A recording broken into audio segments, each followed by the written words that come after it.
Okay guys, welcome back to the channel. So if many of you guys don't know, today we're going to be doing the BMW S85 engine reliability video of 2022. Now, a lot of you guys will say I'm probably the main person to actually do this video because, as many of you guys probably know, I've already overhauled every single part on my S85 engine. The S85 engine is the V10 engine, the one and only V10 engine made by BMW for the E60 M5, which can also be found in the E63 M6. Now, I've had this car over 2 years, and in that time, it's been nothing but absolutely perfect and absolutely a joy to drive. But I do want to go over the mechanical points on this car and what can actually fail and what you have to be aware of before you actually buy one. But not only that, what does actually need changing based on the intervals on this engine. So let's get onto the video on the S85 reliability. What? Goddamn, get it done, will ya? Woo. When the blow up now, everybody's so unusual with it. Shit.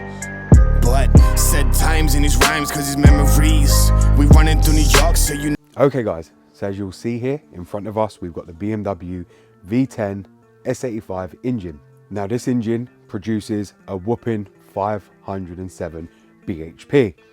Now, as many of you guys know, that bhp doesn't come without its problems. Now, the reliability standpoint of this car depends on really the owners and the servicing schedule early on in its life. Now, there is a lot of parts that can fail on this engine, will fail. Some of them can be prevented, some of them couldn't early on, but the majority of them can be prevented with very, very simple maintenance. So the S85 V10 engine does suffer with known flaws. Many of you will know about the rod bearings on this engine. A lot of people say it actually kills them off, but that is simply not the case. You get a lot of owners who go and buy this car and just expect to drive them like you would any car without doing any maintenance to them. And then that is what destroys the engine. A lot of people don't understand cars. They buy it because the engine is so hyped and will just go and buy it and redline it from cold and just try and show off in it without knowing how the engine actually runs and how to actually run an engine with a mechanical mindset. A lot of people just buy a car and just drive it. And these are not the kind of cars you could just go out, buy and think you're going to drive. You need to understand how these engines are designed and how to actually do the warm-up process way before you hit that 8,200 RPM limit on this car. Now, rod bearings are a known weak point on this, but it is not something that anyone should be put off by. All you need to do is get them changed for the newer ACL bearings, which I have had done on this around 2,000 miles ago. You guys would have seen the ones that come out of this car weren't really in bad shape. I also used new ARP bolts fitted, so during the time while this car is with me, or maybe if it's with me for the rest of my life, I won't have to have them changed again. And that's purely because I am a responsible owner. I let the car warm up before I start thrashing it like most idiots do. I will let the oil temperature and the coolant temp come up to make sure the oil is protecting all the engine and circulating around them bearings and the crankshaft itself, where a lot of people don't do that and will just redline it, and just that's how you destroy these V10 engines. Now, the next one that this car likes to go through, which is a known weak point and which does contribute to the rod bearing failure, is the thermostats. People buy these and don't check them. The thermostats on these are a known weak point, and these are notorious for going through thermostats. The thermostat housing sits right down here, and I do have a video up on that showing you how to actually change it, but this one was gone. And the way you can tell if it's gone, a lot of people moan about the car not having a coolant temp gauge. Get yourself a diagnostic scanner where you can scan the car and read all the data, and I end up finding out that my thermostat was bad and I actually replaced it. The thermostat has been replaced on this only recently, and I will link the video above so you guys can go and see if you need to change your one. So the next one on these that like to fail, which is notorious on these, and a lot of people just turn a blind eye to it and don't think anything of it, and they usually blame the Vanos system itself, is the Vanos solenoids. Now, if many of you guys don't know, I was the first person on YouTube to actually do all the solenoids here with the engine in place, and updated all 4 of them to the later silver version that BMW come out with. Now, these solenoids have been revised 3 times in their life. Mine had the first generation ones, which are the black ones, and if you watch my video you will see that my shaft on my solenoid is actually rattling. A lot of people end up taking the whole Vanos units off thinking the Vanos is rattling when it's actually not. That shaft on the solenoid itself becomes loose over time. It's what causes the Vanos rattle. When it's trying to be used, especially at high RPM or at idle for the Vanos system, because that's what the solenoids are used for, that shaft will be rattling around in here causing the Vanos rattle. Now I have replaced all 4 solenoids. There is no Vanos rattle at all from any of the Vanos units. This car now has 4 brand new solenoids from BMW, which I got at a cost of $450 direct from them on my trade account, and it was really, really cheap. A lot of people moan at the price of them, but I don't at all. I think that is really, really cheap for 4 solenoids. I mean, you pay £200 for 2 on the M52 and M53 and so on. So 4 solenoids for an S85 engine at $450 is extremely, extremely cheap. Now, when they do go bad, you will end up with your RPM needle slightly fluctuating, and also when you shut the car off and when the car comes up to temperature, you'll notice your idle is sitting too high.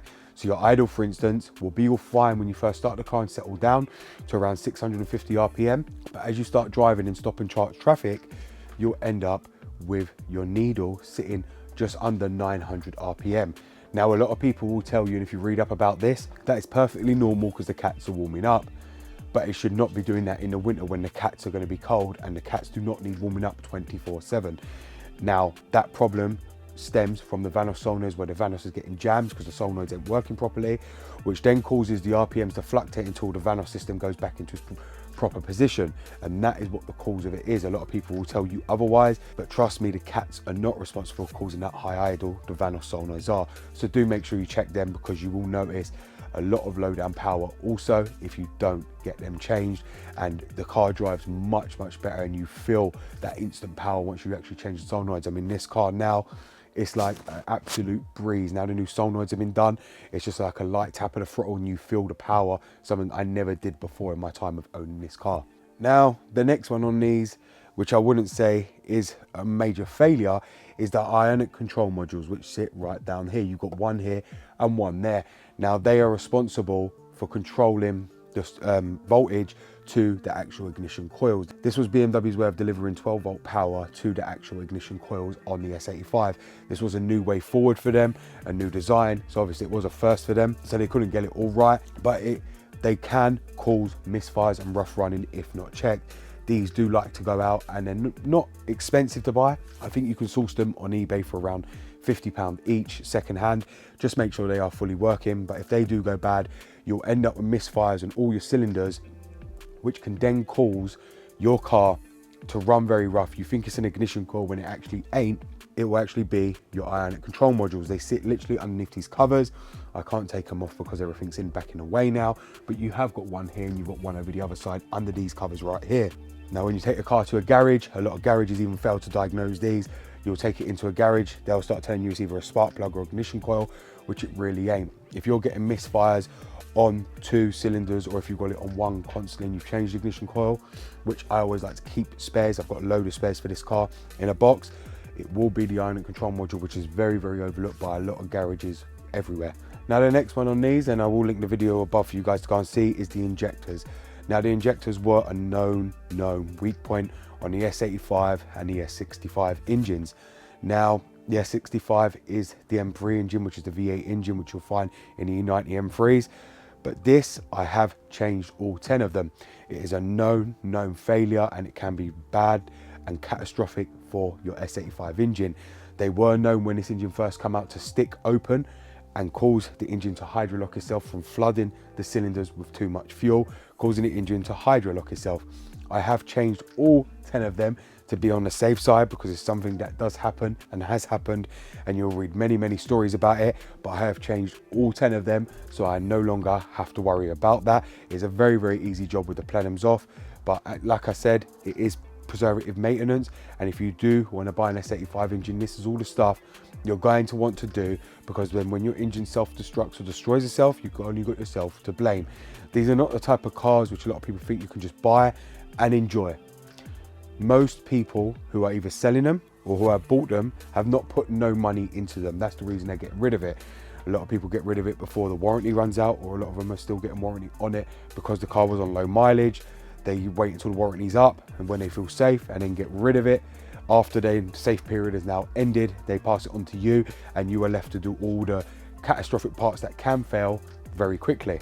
So do change the injectors on the car, because trust me, it will give you peace of mind at night knowing all 10 are done, and you don't have to worry about you driving this at high RPM or high speed and worrying about the injector coming stuck open and causing catastrophic failure to your engine. Now the next one on these, when I mentioned the rod bearings, is also the Vanos line. Now the Vanos line is critical to help oil flow go up to the Vanos units itself. Now a lot of people do like to just leave that because they believe it's not worth changing. But while you're inside the engine and you've got the bottom end dropped, you are best off to change that. And here's why. If that does start leaking, like a lot of people's do, after they change their rod bearings, you will then have to have everything re-undone to do the Vanos line. And it's going to be very labor intensive and a lot of money, especially if you're paying a garage to do that. The Vanos line sits right down here, and it does run from the bottom of the Vanos oil pump up to the top that connects up here to the whole Vanos line system, which the Vanos line system runs over here, you'll see it, which runs here and over to the other Vanos unit itself and delivers oil pressure to all the Vanos units. Now do bear in mind, I do recommend to change it at the same time as your rod bearings. A lot of people, a lot of cheap ass people, and I'm sorry to say that, but they buy this car, will just do the rod bearings, or they'll do it themselves. It will go wrong and they'll try and skimp out on the Vanos line, because they'll either get someone tell them it don't need changing, or they'll get them someone just thinking, oh, it don't need, or they don't want to spend the money that's required to buy the Vanos line on top of buying the rod bearings. That is not the way to do it, and the way to do it is to change the Vanos line and to change all the rod bearings all at one, because trust me, you'll thank me later on if you don't change that Vanos line and then it comes that it starts leaking and you start end up with Vanos codes. You'll end up with bad problems. So trust me, make sure you change that Vanos line, because it will stop this car running completely. So do be sure to actually change the Vanos line at the same time as your rod bearings. Now the next one on these, which is a known failure point, always has been, is the throttle actuators, which sit right down there under the plenums. Not hard to change, but they are a very known failure, and a very big failure. Now when they fail, all they're going to do is put your car into limp mode and reduce power, and that's because they're electronically controlled to open the throttle bodies, and they're not on a wire or anything like that. They're electronic controlled by the computer to open and close when dependent on your threshold of your throttle pedal. Now the cogs inside them do like to break, and a lot of the time when they do break, they end up throwing a reduced power code on the dash, or sometimes they'll throw a misfire code, or you will scan it and it'll come up throttle actuator. Now when they actually go, they don't kill your actual engine, so you don't have to worry about they're getting them changed ASAP. If they do go, you will be able to get home in limp home mode, and you probably will just be able to change them, but they will not cause any major damage to your car. They are a known weak part though on this car, and I think the best place you can actually buy the throttle actuators from are from rebuild.org. He gives you a lifetime warranty on them. He's really good. Name's Jason. He does rebuild them. He actually rebuilt mine. You send your old ones in, and he'll send you 2 new refurbished ones.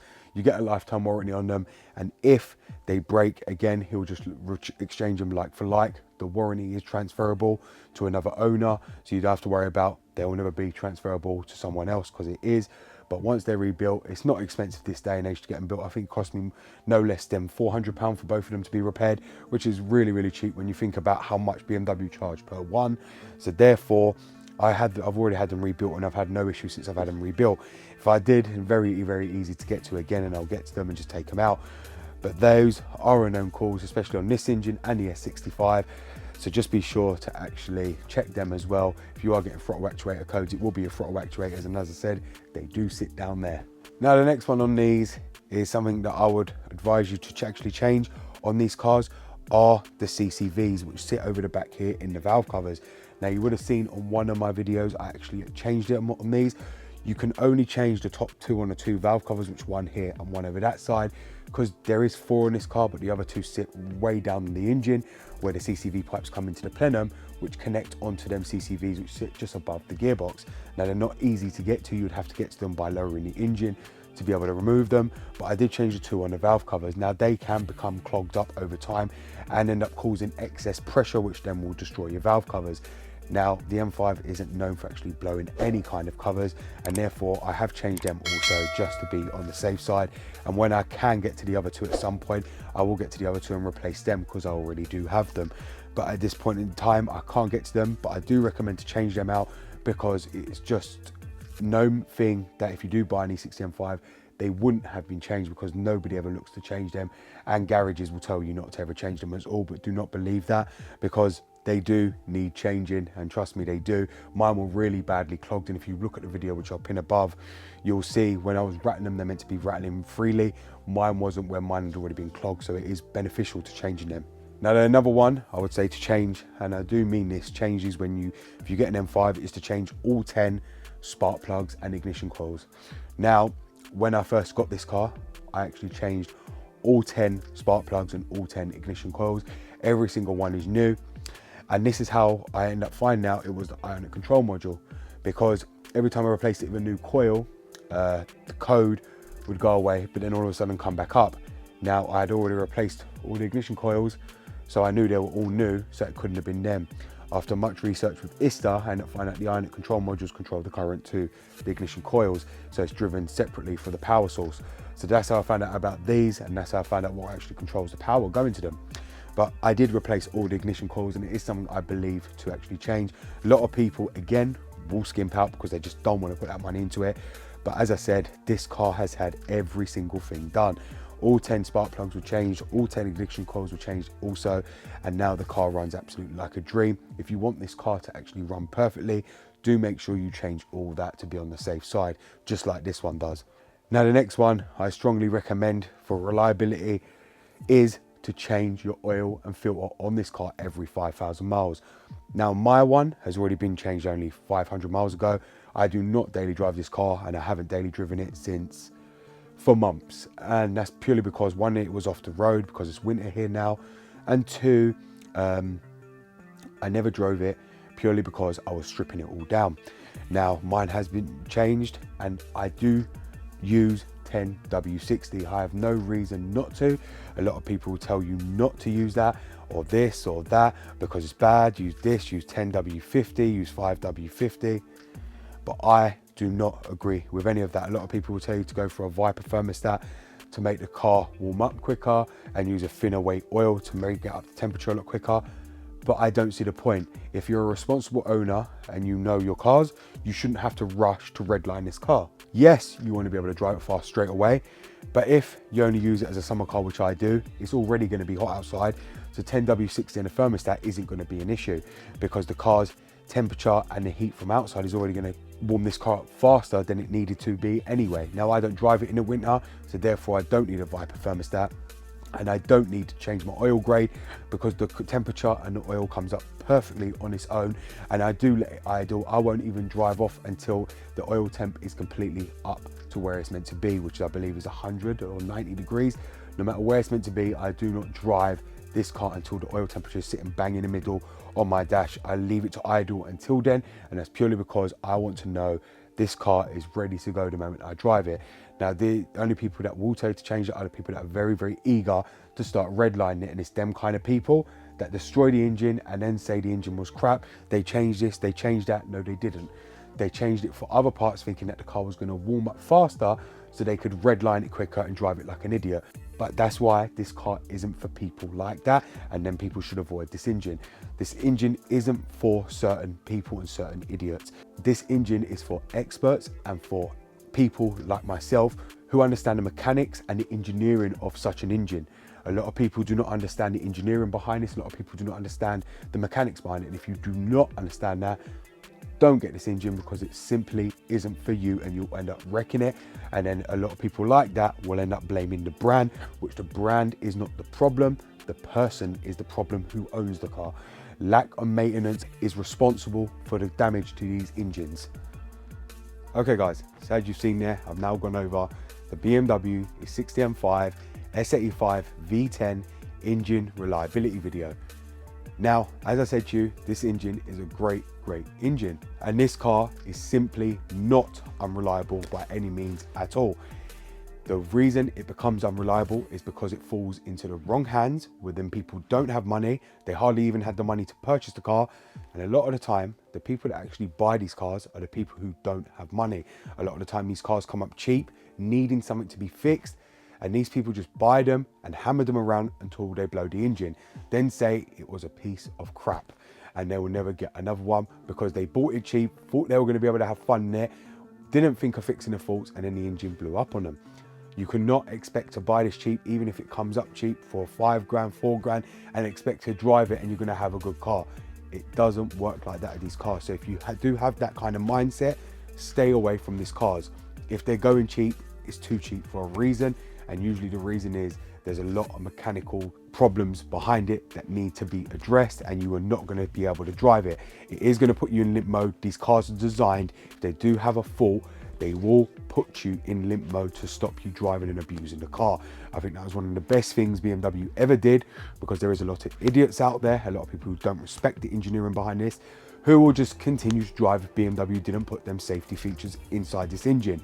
Therefore, if your throttle actuators go, it will reduce power. If one of your Vanos units go, it will reduce the power. If one of your ignition coils go, it will reduce your power.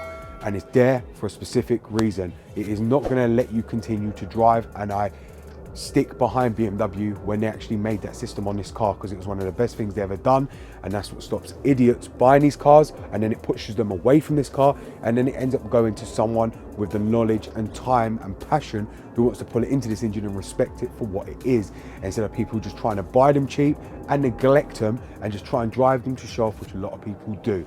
So I hope this video is actually going to help a lot of you guys, and if you are in the market for an E60 M5, please go ahead and actually buy one. It is a great engine, delivers great power, great performance, and it's a great all-rounder. Like I said, I only do use it in the summer, but if you're going to use it all year round, you can do that as well. Thank you very much for watching, guys. It's BMW Dr. Dean here, and goodbye.